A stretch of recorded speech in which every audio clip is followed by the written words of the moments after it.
Salut tout le monde, c'est Lucie, j'espère que vous allez bien. Alors comme promis, on se retrouve pour une seconde vidéo dans ce mois, et cette année même, donc bravo à moi-même, je m'applaudis toute seule, oui, je sais. Et on continue la série des Sakamoto Days avec Shin.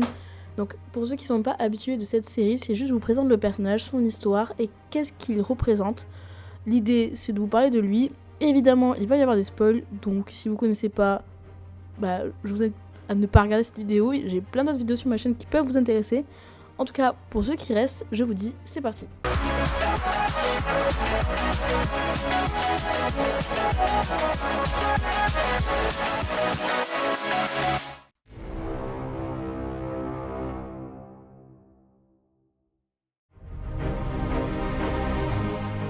Bon, comme tous les personnages principaux, grosso modo, Shin est assez reconnaissable parce que mine de rien, il n'y a pas tant de personnages blonds, notamment au Japon. Il a un regard assez expressif et en général, il a un style vestimentaire très streetwear, donc des gros sweats à capuche. Et le truc emblématique est le fameux tablier vert de la supérette qui le reliait donc à Sakamoto.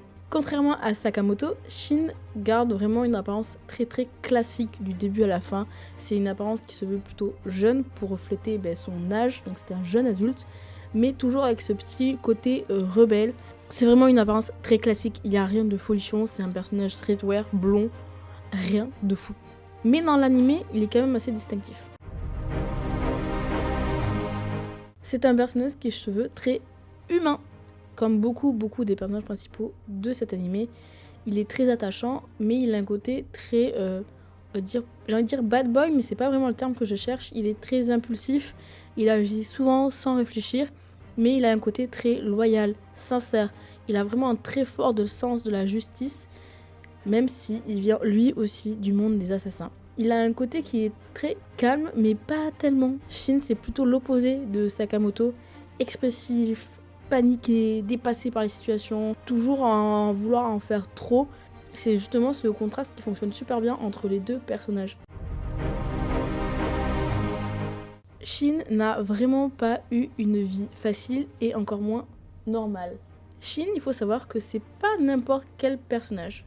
Sakamoto, c'est le monde des assassins, mais c'est pas que le monde des assassins classiques. Il englobe vraiment beaucoup de types de personnages différents et beaucoup avec des pouvoirs. Shin, son pouvoir à lui, c'est la télépathie. C'est une capacité très rare qui permet de lire dans les pensées. Donc il entend ce que les autres pensent, ce qui leur permet aussi d'anticiper donc les actions et les intentions cachées. Mais évidemment, ce pouvoir a ses limites. Il peut être beaucoup trop submergé par exemple par les pensées des autres et il n'arrive pas tout à fait encore à gérer la limite de son pouvoir. Mais ce pouvoir ne lui est pas inné, il n'est pas né avec. Son pouvoir vient d'une expérience scientifique. Tout simplement, Shin a été utilisé comme cobaye dans un laboratoire et c'est là qu'il a développé en gros ce pouvoir. Comme je vous l'ai dit, il a vécu dans un laboratoire, donc en fait, il a subi une enfance dure, instable, qu'avec des scientifiques. Il n'avait pas de parents, pas de famille, enfin sa famille c'était les scientifiques. Donc c'était compliqué pour lui finalement, surtout que quand il a développé ses pouvoirs, beaucoup se sont éloignés de lui parce que il lisait dans les pensées et il ne maîtrisait pas du tout ses capacités. Donc ça faisait juste très peur aux gens, ce qui l'a rendu plutôt solitaire au final malgré lui. Grâce ou à cause de ses capacités, Shin finit donc par intégrer le fameux monde des assassins qui a une place très proéminente dans le manga. Et donc c'est juste un atout énorme de pouvoir lire dans les pensées des adversaires. Il peut anticiper, il peut réagir efficacement et rapidement. Mais bon, il n'est pas tout à fait à l'aise dans ce monde. La première mission pour laquelle on rencontre Shin, c'est pour la mission de tuer Sakamoto. À ce moment-là, Shin il connaît très bien la réputation de Sakamoto et il sait qu'il affronte une légende. Mais il accepte quand même. Et quand Shin rencontre ce dernier, tout change. Grâce à son pouvoir, il peut lire dans ses pensées. Et à ce moment-là, il découvre quelque chose de surprenant. Sakamoto ne veut plus tuer. Il veut protéger sa famille et il est sincèrement devenu quelqu'un de bon. Pour être franche, je pense que Sakamoto n'a jamais été quelqu'un de foncièrement méchant. Et donc, Shin est juste sous le choc. Le monde des assassins, c'est finalement pas tellement fait pour lui. Donc, au lieu de le tuer, il décide de le suivre. Il abandonne totalement sa mission, il abandonne le monde des assassins et il rejoint Sakamoto dans sa petite supérette.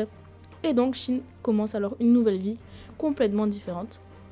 Une vie tout ce qu'il y a de plus normal et il découvre ce que c'est d'avoir une famille. Mais bon, vous vous doutez, il vit à côté de Sakamoto, donc ce n'est pas toujours aussi simple.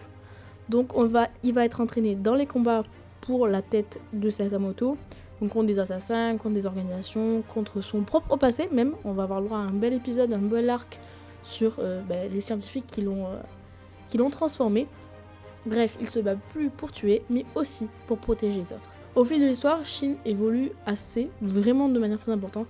Il devient plus mature, il apprend à mieux utiliser son pouvoir, il gagne en confiance, il devient plus fort.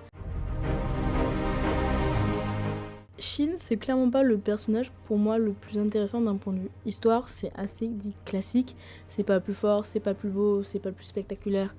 Bref, mais c'est un personnage qui se veut très humain. Son évolution et son passé, franchement, ça le rend très attachant. Bon, sa loyauté envers Sakamoto est aussi là pour l'histoire, donc ce n'est pas un point que j'aimerais souligner.